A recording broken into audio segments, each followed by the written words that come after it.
You know that feeling when someone you love dies and your whole world is just, it's all internal, right? Everything you're feeling. But then the outside world starts chiming in, telling you how you should feel, how long it all should take. Yeah, like there's a rule book. Exactly. And suddenly you're not just dealing with the grief itself, but you're also wondering, am I doing this wrong? Am I, going crazy? It's like this deeply personal, intense experience just slams right into these like unspoken social scripts. And when your real feelings don't match up, well, it can make the pain even worse, make you feel really isolated. Totally. Which brings us right to today's deep dive. We've been looking at this chapter. It's not you, it's us, and it makes a pretty bold claim, doesn't it? It really does. It basically says our whole cultural take on grief is, well, often described as broken, fundamentally broken. Wow. Broken. Yeah, and broken really captures it, I think. The ways we as a society tend to handle grief, how we try to support people, Mm-hmm. often falls short. It can fail the very people who need that support the most. So, our mission today is kind of to unpack that, to figure out how these societal ideas can actually make grieving harder for someone personally. Precisely. We want to understand why you might feel like you're somehow getting grief wrong. Right. And by looking at these cultural stories, hopefully we can offer a way to maybe normalize this incredibly personal, often really confusing time. The main idea, like you said from the chapter, it's not you, it's us. It's the culture that often just doesn't get grief. And we're digging into this chapter specifically because it gives us such a clear lens to examine these often really unhelpful narratives we have about loss.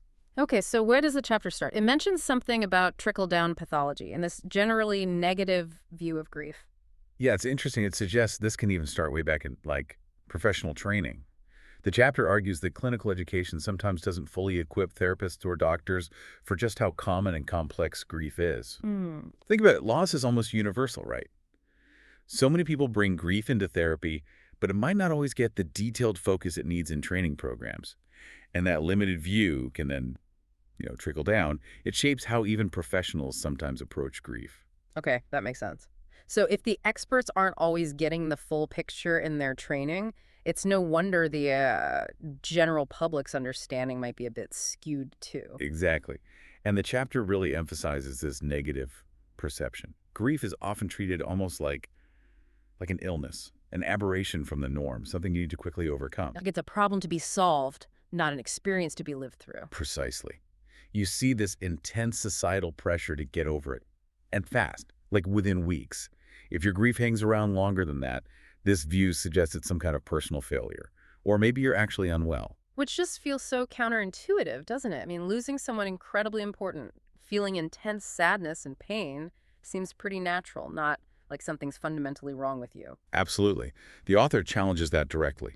They argue that the sadness, the pain, these aren't symptoms of a disorder. They're a necessary natural response to a major loss.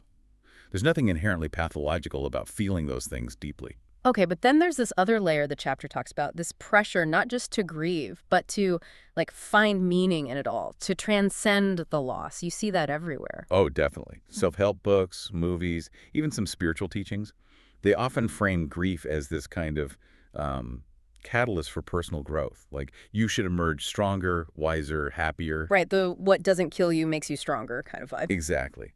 And while finding growth can happen, the chapter argues that pushing for it too soon or framing it as the goal of grief can actually invalidate the raw pain someone's feeling right now. So it invalidates the immediate reality of the hurt. Yeah, it creates this subtle expectation that you need to find the silver lining, that happiness is the ultimate goal of, quote, wellness.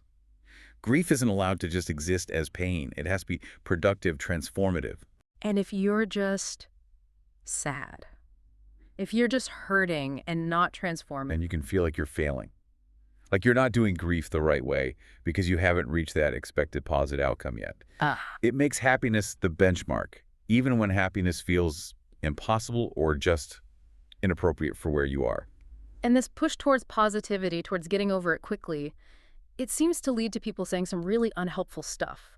The chapter gives some pretty stark examples. It really does. And what's striking is how often these comments, even when they maybe come from a place of good intention, just land so badly, they can be incredibly hurtful. Like what?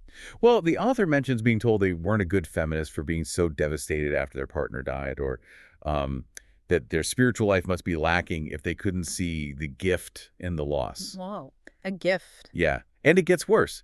The chapter talks about people being told things like, oh, the person who died never really loved them anyway, or that they're actually happy or dead, or even that the grieving person somehow caused the death through their thoughts or actions. Oh my God, that's just cruel. It's incredibly invalidating. And then you have the constant stream of, seemingly more benign cliches, things like, you're so strong, or don't worry, you'll find someone new, or being told to stop crying so you can feel the presence of the person who died. Yeah. But the underlying message, no matter how it's phrased, is almost always anti-grief. It's stop feeling this pain, stop showing this pain, get back to normal as quickly as possible. It really points to this deep cultural discomfort, doesn't it? We don't like seeing grief that lasts. We want to fix it, make it go away. Absolutely. And the result, as the chapter points out, is that people who are grieving often just stop talking about how they really feel. Yeah. They stop sharing because they learn that their honest pain makes others uncomfortable or gets met with judgment or bad advice. So they just clam up, feel even more alone. Exactly.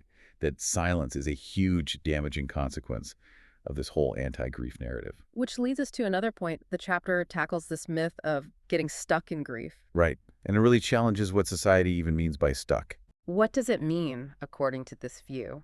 Well, often it seems like our culture defines stuck simply as not being happy. Even if you're, going to work, paying bills, taking care of kids, if you're still showing sadness or pain after some arbitrary amount of time, you might be labeled as stuck. So happiness is the only acceptable state. Anything else is a problem. That seems to be the underlying assumption, yeah.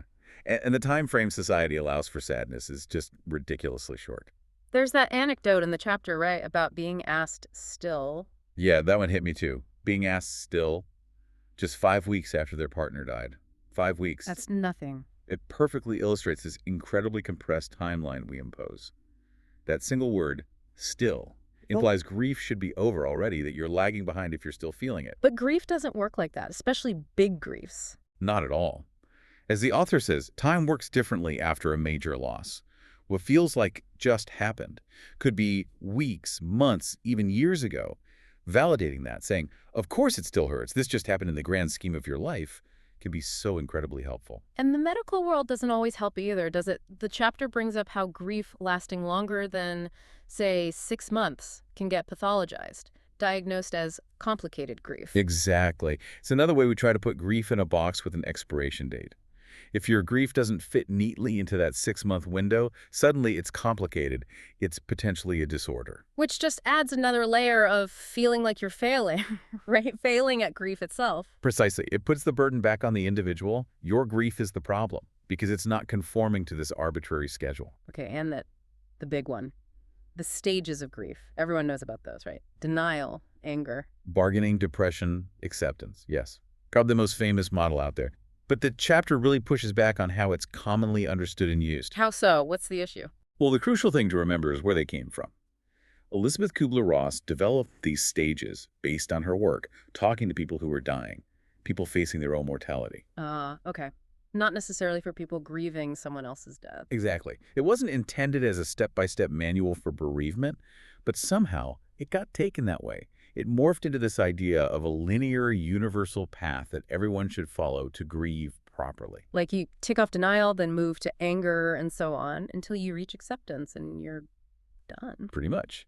That's the common misinterpretation. And it creates immense pressure. If you're not feeling angry when the chart says you should be, or if you feel acceptance one day and deep depression the next, you can feel like you're doing it wrong, like you're failing the stages. Did Kubler-Ross know it was being misused like this? Yes. The chapter points out she later regretted how rigidly her model was interpreted. Her intention was to describe common experiences, to normalize feelings, to offer comfort, not to build, as she put it, a cage that people felt trapped in. So the reality is much messier. Much messier. Grief is individual.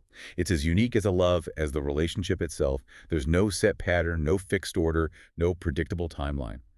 And ironically, this widespread belief in the stages can make it harder to find support that truly gets it. How so? Because even some therapists might lean too heavily on that model. The chapter shares an experience from someone named Beverly Ward who felt like her therapist treated the 6-month mark as this definitive line.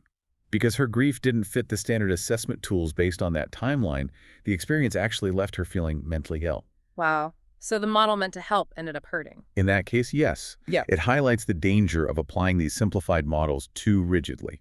Okay, one last major theme the chapter hits on is this broader culture of transformation, the need for happy endings. Yeah, it connects back to that pressure to find meaning. Think about all the positive attitude memes, the sayings like everything happens for a reason, this too shall pass. Right. There's this underlying message that all suffering should ultimately lead to something good, some positive change. Exactly. And our entertainment books, movies, TV shows often reinforces this. Stories about loss usually end with some kind of redemption, closure, or at least a bittersweet sense of peace. The hero overcomes. We don't tell many stories where the pain just lingers, where there isn't a neat resolution. Not nearly enough. It seems we're culturally uncomfortable with unresolved pain, with grief that doesn't necessarily lead to growth or a happy ending. We want stories where people get better, find the lesson, move on. We don't really have narratives that teach us how to just sit with pain, someone else's or even our own. That's a key point the chapter makes.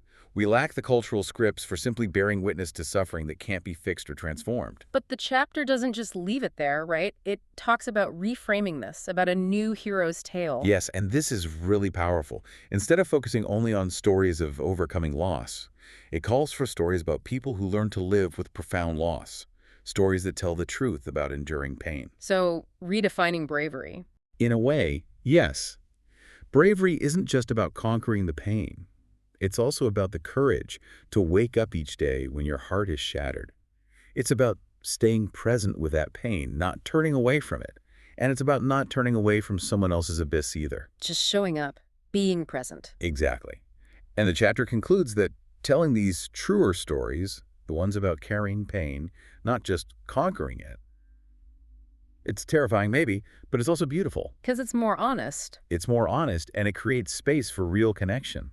In sharing these stories, we start to build a culture that knows how to be present, how to offer genuine companionship in the face of suffering that doesn't just go away. So, okay, let's try to wrap this up.